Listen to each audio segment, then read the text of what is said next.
Assalamu alaikum dear children, welcome back to another lecture, and today we are going to study another poem that celebrates nature and God. The poem is written by Joyce Kilmer, in which he personifies a tree and celebrates the natural beauty that surrounds us.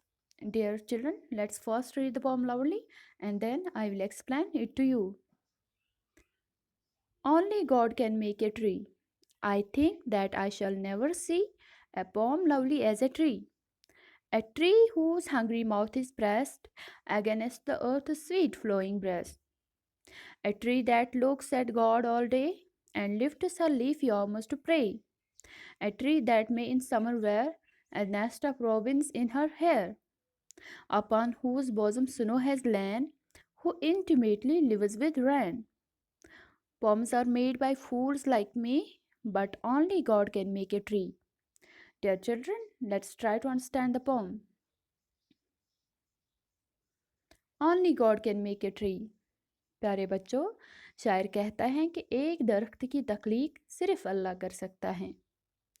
I think that I shall never see a poem lovely as a tree. शायर का मानना है कि वो दरख्त जैसी खूबसूरत नज़म कभी देख ही नहीं सकता. A tree whose hungry mouth is pressed against the earth's sweet flowing breast.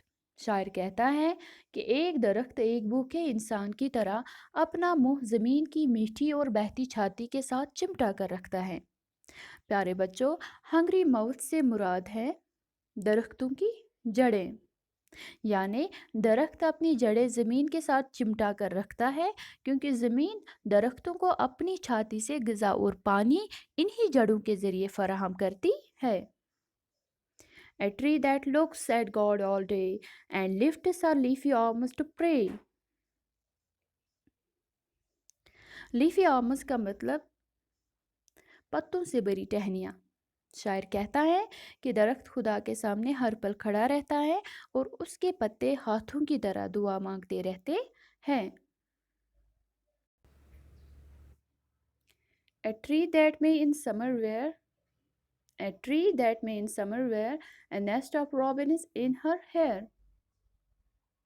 शायर कहता है कि गर्मियों में एक दरख्त चिड़ियों के घोंसले अपने बालों में सजाता है. रॉबिन का मतलब है ये एक किस्म की चिड़िया है जिसकी छाती का रंग लाल होता है. तो रॉबिन एक किस्म की चिड़िया है जिसकी छाती का रंग लाल होता है. तो शायर कहता है कि गर्मियों में एक दरख्त चिड़ियों के घोंसले अपने बालों में सजाता है. यानी शायर के कहने का मतलब है कि दरख्त परिंदों को रहने की जगह फराहम करते हैं. Upon whose bosom snow has lain, who intimately lives with rain. शायर कहता है कि सर्दियों में बर्फ़ दरख्तों की छाती पर बरसती है. Who intimately lives with rain. और बारिशों में भी ये दरख्त ऐसे ही रहते हैं. यानी कोई भी मौसम हो, दरख्त हमेशा उसके साथ खड़े रहते हैं. Poems are made by fools like me, but only God can make a tree. शायर कहता है कि मेरी तरह बेवकूफ़ लोग सिर्फ नज़में लिख सकते हैं, मगर दरख्त को सिर्फ अल्लाह पैदा कर सकता है. यहाँ पर शायर अल्लाह की कुदरत को बयान करता है.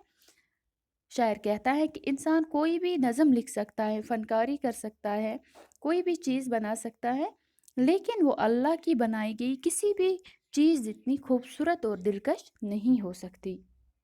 प्यारे बच्चों, अगर हम अपने इर्द गिर्द देखेंगे तो हम देख सकते हैं कि अल्लाह की बनाई हुई तख्लीक कितनी खूबसूरत है.